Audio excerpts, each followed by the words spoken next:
Good morning, everyone. My name is Rafi, and I am the faculty of essay subject at तैयारी simplified. तो essay का subject शुरू करने से पहले कुछ चीज़ें हम जान लेते हैं जो कि आपके लिए भी ज़रूरी है, और नहीं पता तो आप जान लीजिए। ठीक है, वेल एंड गुड कि essay का पेपर 250 मार्क्स का होता है। ठीक, they are two section A and section B. Each section consists of 125 marks. This one is also. ठीक, there are 4 topics given here also, and you have to select one topic and write an essay on that. Word limit आपकी 1200 word होती है। इससे ऊपर आप लिखते हैं तो आपके मार्क्स कटेंगे। तो वर्ड लिमिट आपको डिफाइन हो गई। आपको दोनों सेक्शन 125 मार्क्स के हैं, एक चूज करना है और एक पे लिखना है। ठीक, दूसरी चीज, यूपीएससी का जो बुकलेट है वो 12 पेज का आता है, यानी 3, 4, 5, 6 सिमिलरली है। ठीक, तो 12 पेज की बुकलेट पे it is advisable that you should write at least 11 pages. आप 11 पेजेस लिखिए। ठीक है, मैक्सिमम आप 12 लिख सकते हैं। ठीक है, और एक चीज और कि ये पहला जो पेपर होता है जिसपे लिखा होता है सेक्शन ए, ठीक है, टॉपिक्स लिखे होते हैं सेक्शन बी, तो यहाँ पे भी ना कुछ पेज बच जाता है। तो आप यहाँ ना लिख के आप इसी पेज से, ब्लैंक पेज से स्टार्ट करिए। वहां पे लिखिए सेक्शन ए, अपना टॉपिक आप यहां से लिखना, फिर यहाँ पे स्टार्ट कर दीजिए। ठीक, बेसिक चीज है। ठीक है, अब हम देखते हैं कि ईयर वाइज ईयर कौन कौन टॉपर रहे हैं ऐसे के। ठीक, तो ट्रेंड देख लेते हैं थोड़ा। जैसे कि अपूर्वा पांडे मैम ने 2017 में 175 स्कोर करा था out of 250। Big achievement, highest marks. ठीक है, फिर विक्रम गरेवाल सर ने 161 स्कोर करा। ठीक है, स्पर्श वर्मा सर ने, और 2024 में हर्षिता मैम ने स्कोर करा 144, और AIR 2 थी हैं। ठीक, 2025 का डाटा कंसोलिडेट नहीं है। Maximum I have heard about 143 and 144, maximum इससे ज्यादा मैंने सुना नहीं है। But 2026 your name can be here, है ना? क्यों? क्योंकि स्कोर करना इजी होता है एसए में। ठीक है, हमारा जो मॉड्यूल है इस तरीके से ही डिजाइन है कि you understand what is essay, how to write, और यूपीएससी क्यों मार्क्स अवार्ड करता है एक अच्छा एसए लिखने में और एक अच्छा एसए नहीं लिखने में। ठीक है, वहां पे अवार्ड नहीं करेगा मार्क्स। ठीक है, अब पढ़ते हैं हम। और सबसे जरूरी चीज होती है यूपीएससी का सिलेबस। तो सब कुछ करने से पहले आप यूपीएससी का सिलेबस जरूर देखिए, है ना? यूपीएससी का सिलेबस देख लेते हैं हम एक बार। ठीक, candidates will be required to write an essay on a specific topic. एक स्पेसिफिक टॉपिक पे आपको एसे लिखना है। The choice of subject will be given. 4 choice मिलती है आपको, उसमें से एक सिलेक्ट करना है। They will be expected to keep closely to the subject. Whatever topic you will going to choose, you have to keep closely to the subject. ठीक है ना? उसी के थॉट्स होने चाहिए सब्जेक्ट के रिगार्डिंग। ठीक है, and arrange their ideas in orderly fashion. अपने आइडियाज को ऑर्डरली फैशन में आपको अरेंज करना है। मींस आइडिया 1, आइडिया 2, जो भी आप रैंडम लिखेंगे, दे शुड बी अलाइन। ठीक है, एक प्रॉपर सीक्वेंस होना चाहिए। ये नहीं कि आइडिया 3 की रिक्वायरमेंट बाद में है तो आप उसे पहले लिख रहे हैं, ऐसा बिल्कुल नहीं होना चाहिए। And to write concisely. ठीक, credit will be given for effective and exact expression. ठीक है, ये यूपीएससी का इतना सा सिलेबस है। ठीक है, हमने सिलेबस देख लिया। अब देखते हैं कि इंपॉर्टेंस ऑफ एससी क्या होती है, इस पेपर की इंपॉर्टेंस क्या है। सबसे पहले, it is a rank deciding paper. आपकी रैंक डिसाइड करता है ये पेपर, और उससे भी पहले आप इंटरव्यू देंगे या नहीं देंगे ये भी डिसाइड करता है। ठीक है, सपोज करिए आप स्कोर कर रहे हैं 90 और एक स्कोर कर रहा है 110, तो डिफरेंस है ना? ठीक, दूसरा है कि यूपीएससी आपका एसए का पेपर लेता है तो आपका क्लैरिटी ऑफ थॉट देखता है, मेच्योरिटी ऑफ जजमेंट देखता है आपकी, कि आपकी थॉट में कितनी क्लैरिटी, आइडिया 1, आइडिया 2, आइडिया 3, आप कितने मेच्योर हैं जजमेंट लेने में। आपकी एनालिटिकल एबिलिटी देखता है, आपकी क्रिएटिविटी देखता है, ठीक है। क्यों? क्योंकि आपके पास सिर्फ वन लाइनर टॉपिक होगा, ठीक है, और इस पे आपको 1200 वर्ड लिखना है। तो यूपीएससी चेक करता है कि जब आपके पास कोई प्री डिफाइन आंसर नहीं होता, unlike GS paper, GS paper में एक पैटर्न फॉलो होता है, क्वेश्चन आप समझ जाते हैं, आप पॉइंट लिखते हैं, ठीक है, 2 पेज मैक्सिमम लिखना होता है, 150 वर्ड, या 3 पेज लिखना होता है, 250 वर्ड। तो आप कैसे लिखते हैं, ठीक है ना, जब कोई प्री डिफाइंड आंसर नहीं होता, यूपीएससी ये भी चेक करता है। और mostly your vision for society and governance, because UPSC is going to recruit administrator, you are going to be tomorrow's administrator। तो आपका विजन क्या है सोसाइटी के लिए और गवर्नेंस के लिए, ये बहुत मैटर करता है। फिर आप यूपीएससी का एसए का सब्जेक्ट प्रिपेयर कर रहे हैं, तो जीएस का भी पेपर प्रिपेयर होता है, स्पेशली एथिक्स, है ना, और वाइसा वर्सा। आप जीएस का प्रिपेयर करते हैं तो एसए में हेल्प मिलती है, एसए का प्रिपेयर करते हैं जीएस की हेल्प मिलती है। Last point is very important, essay is a learnable skill. ये स्किल सीखी जा सकती है, ना कि नॉट एन इनबॉर्न टैलेंट, ठीक है। आप ये मॉड्यूल लेने के बाद आपको समझ आ जाएगा कि why I am saying so, ठीक है। और आपको मैं एक एग्जांपल देता हूं कि in 2025 I have score 120 marks in essay paper, ठीक है, कोई इंपॉर्टेंट बात नहीं है, ठीक है, आप भी स्कोर कर लेंगे इजिली। पर इंपॉर्टेंट क्या है, 2024 में आई हैव स्कोर्ड 52 मार्क्स। अब इंपॉर्टेंट है, because this is below average marks, ठीक है। क्वाइट एम्बेरसिंग फॉर मी, जब मैंने अपना मार्क्स देखा मैं भी चौंक गया था, ठीक। पर यहां से यहां तक की जर्नी मैंने तय करी है, और वो मैं आपको टीच करूंगा, ठीक है। आप भी इजिली स्कोर कर लेंगे 110 प्लस इजिली। तो स्टार्ट करते हैं फिर, है ना। तो सबसे पहले देखते हैं कि एसे होता क्या है, व्हाट इज एन एसे। और इसको जानने से पहले हम समझते कि what it is not, what it is not. Suppose मैं आपको एग्जांपल देता हूं एआई एंड एम्प्लॉयमेंट पे एसे लिखने का। तो होता क्या है कि एस्पिरेंट क्या करते हैं कि आपने एआई पढ़ा, आपने एम्प्लॉयमेंट पढ़ा, ठीक है, तो स्टार्ट कहाँ से होता है मोस्टली, अगर आप बहुत नाइव हैं लिखने में, तो आप डेफिनेशन लिख देंगे एआई की कि it is a machine that simulate human intelligent to perform specific task, है ना, ऐसे लिख देंगे। फिर आप टाइप्स ऑफ एआई लिख देंगे, फीचर्स ऑफ एआई लिख देंगे, which sector affected by AI, ठीक है, एडवांटेजेस, ठीक है, फिर disadvantages.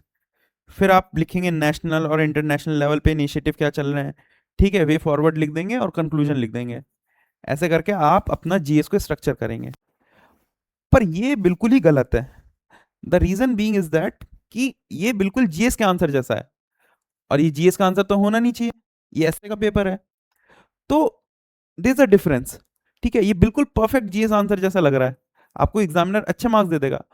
But if you right like this, UPSC will hardly award you marks in ऐसे, मे बी मेरी तरह आपको 52 मिले, आप शॉक हो जाएं, या 70 तक मिल जाए इनके बीच में, पर इससे ज्यादा नहीं मिलेंगे, ठीक है। तो फिर ऐसे है क्या, ऐसे को समझने के लिए हमें 4 चीजें समझनी है, that is level of understanding, level of understanding, ठीक। लेवल 1 क्या होती है, लेवल 1 पे आप लिखते हैं they are 4 levels, level 1, level 2, level 3, level 4, ठीक। लेवल 1 होती है बिल्कुल इंफॉर्मेशन बेस्ड, ठीक है। जैसे आपने एआई वाले एग्जांपल ले लेते हैं, तो इसमें जो भी आपने लिखा टाइप्स, फीचर, डेफिनेशन, एडवांटेजेस वगैरह वगैरह, that is totally information based level 1 S से पेपर, आपको यहाँ मार्क्स नहीं मिलेंगे, ठीक है। तो लेवल 2 पे चलते हैं। Level 2 is of level 1 combination plus knowledge based. It means अगर आप एआई वाले एग्जांपल लें, तो इसका मतलब ये कि you know that what are the principle working behind in AI, जिसमें आप एलएलएम ट्रांसफॉर्मर के बारे में आपको पता होगा। इस इसमें एस्पिरेंट कौन से क्वेश्चन एड्रेस करेगा कि विच सेक्टर्स आर ग्रोइंग और अफेक्टेड बाय एआई, ठीक है।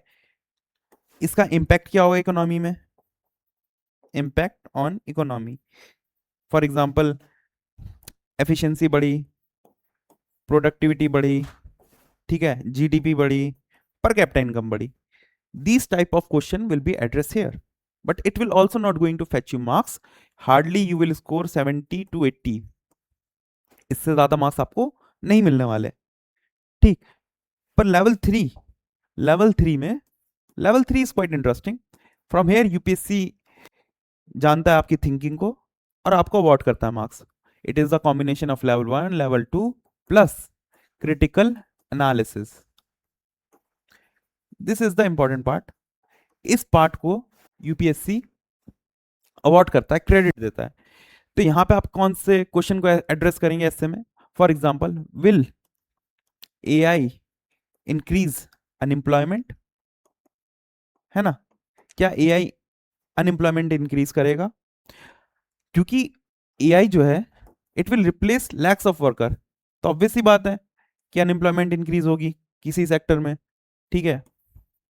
Will AI increase inequality, right, और can algorithm be biased. These type of question you will going to address in level 3, which is the critical analysis part or multiple viewpoint or debate part, where you will score around 85 to 90 marks easily here. But still it is not enough to reach 110 plus, तो उसके लिए हमें level 4 पे लिखना पड़ता है। Then level 4 is level 1 plus level 2 plus level 3 plus wisdom. That is something UPSC wants in you, which is interdisciplinary connect of ideas, ठीक है, but with humanistic values। क्यों? क्योंकि you will going to be an administrator, ठीक है। तो अभी हमने देखा कि एआई लैक्स ऑफ वर्कर को रिप्लेस करेगा, ठीक है। तो can AI understand human suffering, क्या ह्यूमन सफरिंग को अंडरस्टैंड कर सकता है? नहीं कर सकता ना, ठीक है। आपको लगेगा, आप इंफॉर्मेशन मांगोगे उससे, आपने चैट जीपीटी पे डाल दिया, ठीक है, कि दिस, बट ह्यूमनिस्टिक वैल्यू को समझने के लिए एक आपको एडमिनिस्ट्रेटर चाहिए, who can make judgment, ultimately he is going to serve the society, ठीक है। Question like what kind of society are we leaving behind, these type of question। can intelligence exist without empathy, ठीक है। आपको इस तरीके के question address करने होते हैं लेवल 4 में। Level 4 combination of level 2 level 1 level 3 and this. जब आप इन सब को मिला के लिखेंगे, UPSC will definitely going to award your marks easily 110, ठीक है। हमने समझ लिया कि ऐसे हमें कहां से स्टार्ट करना है। ऐसे एटलीस्ट अगर आप लिखे तो यहां और यहां, ठीक है। लेवल 3 तो बेयर मिनिमम है, ठीक है, और लेवल 4 तो आपको जाना ही जाना है किसी भी हाल में अपने एस्से में, ठीक। हमने एस्से देख लिया क्या होता है, कहां से लिखना होता है। Now will see what is the difference between GS and essay. अगर मैं आपको एक टॉपिक दूं, let's say I am going to give you a topic on climate change, तो आप जीएस का आंसर कैसे लिखेंगे? जीएस का आंसर में आप इंट्रो लिखेंगे आईपीसीसी की रिपोर्ट या कोई भी XYZ रिपोर्ट, ठीक है। उसके बाद आप कॉजेज लिखेंगे क्लाइमेट चेंज के, फॉर एग्जाम्पल डिफॉरेस्टेशन, फिर उसके साइड में आप रिपोर्ट दे देंगे कि इतना एनुअली रिपोर्ट दिखाता है कि एनुअली इतना डिफॉरेस्टेशन हुआ, ठीक है। फिर आप फॉसिल फ्यूल बर्निंग लिख देंगे, ठीक है, फिर उसके बाद आप इफेक्ट लिखेंगे। For example climate refugee, climate refugee, ठीक है, लो आइलैंड डेवलपिंग स्टेट्स का कंसर्न एड्रेस करेंगे, सी लेवल राइज लिखेंगे, इफेक्ट लिख दिया आपने। फिर आप लिखेंगे कि गवर्नमेंट के और ग्लोबल लेवल पे क्या इनिशिएटिव लिए जा रहे हैं, ठीक है, इसका इसका आप सॉल्यूशन प्रोवाइड कराएंगे, वे फॉरवर्ड लिखेंगे, फिर आप कंक्लूजन लिखेंगे, है ना, एकदम बढ़िया जीएस का आंसर। ये हो गया जीएस का बिल्कुल परफेक्ट आंसर। ऐसे कैसे लिखा जाता है? ऐसे में आप बहुत सारे टाइप्स होते हैं इंट्रोडक्शन के, वो हम लेटर डिस्कस करेंगे आगे वाले क्लासेस में। तो बहुत सारे इंट्रोडक्शन होते हैं, जैसे एक स्टोरी बेस्ड होता है ना, स्टोरी बेस्ड इंट्रोडक्शन होता है। मैं इसको कैसे करता कि farmer who saw his agriculture field in the month of monsoon, in the month of monsoon, in rain-fed area, in rain-fed area, and also he is the sole breadwinner of his family, and waiting every time, just like previous year, that the monsoon will arrive. But this year something different has happened, and the monsoon not arrived. Monsoon not arrived. His entire saving gone. ठीक है, monsoon आया ही नहीं, जिनसे उसने पैसे ले रखे थे वो आगे उनसे परेशान कर रहे हैं, et cetera et cetera, and he committed suicide. ठीक है, अब now who is going to take the accountability of this? इसकी अकाउंटेबिलिटी कौन लेगा? क्या क्लाइमेट चेंज ले सकता है? These type of introduction I am going to introduce with. आपने जीएस का आंसर देखा, मैंने कैसा आईपीसीसी की रिपोर्ट से स्टार्ट करा, पर यहां मैं स्टोरी बेस से स्टार्ट कर रहा हूं। तो दिस इज द डिफरेंस कि आप कैसे स्टार्ट करेंगे। बॉडी में क्या होगा? बॉडी में फिर मैं किसी, फॉर एग्जांपल मैं एरिक फ्रॉम की बुक से अपना आर्ग्यूमेंट डेवलप करूंगा, द सेन सोसाइटी का रेफरेंस लूंगा, और फिर उसमें कंज्यूमर ड्रिवन सोसाइटी को क्लाइमेट चेंज से मैं एड्रेस करूंगा। फिर कंक्लूजन में आ जाऊंगा। फॉर एग्जांपल कंक्लूजन में मैं कार्ल पॉपर की बुक से एग्जांपल लूंगा, Karl Popper The Open Society, that no ultimate solution exist. हम सबको ही मिलकर सॉल्यूशन निकालना पड़ता है इन अ पीस मील अप्रोच। ठीक है, धीरे धीरे धीरे धीरे रिफॉर्म करना पड़ता है। ठीक है, ऐसे मैं कंक्लूड करूंगा। ठीक है, तो हमने देखा, हमने क्या देखा?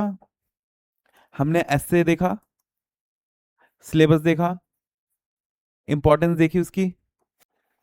ठीक है, फिर हमने देखा what is not essay, what is essay. ठीक है, लेवल्स ऑफ अंडरस्टैंडिंग देखी, आपको लेवल 3 से बेयर मिनिमम स्टार्ट करना है। ठीक है, उसके बाद हमने जीएस और एसए का डिफरेंस देखा, एसए पेपर में क्या डिफरेंस होता है। ठीक, और नेक्स्ट क्लास में हम देखेंगे कि किसी भी एसए को डिकोड कैसे करा जाता है, how to decode an essay. ठीक है, आप जब भी कोई एसए का टॉपिक पढ़ेंगे तो उसके बारे में आपको क्या सोचना है पढ़ने के बाद। ठीक है, ये नेक्स्ट क्लास में डिस्कस करने वाले हैं, तो फिर मिलते हैं आपसे नेक्स्ट क्लास में। Thank you very much.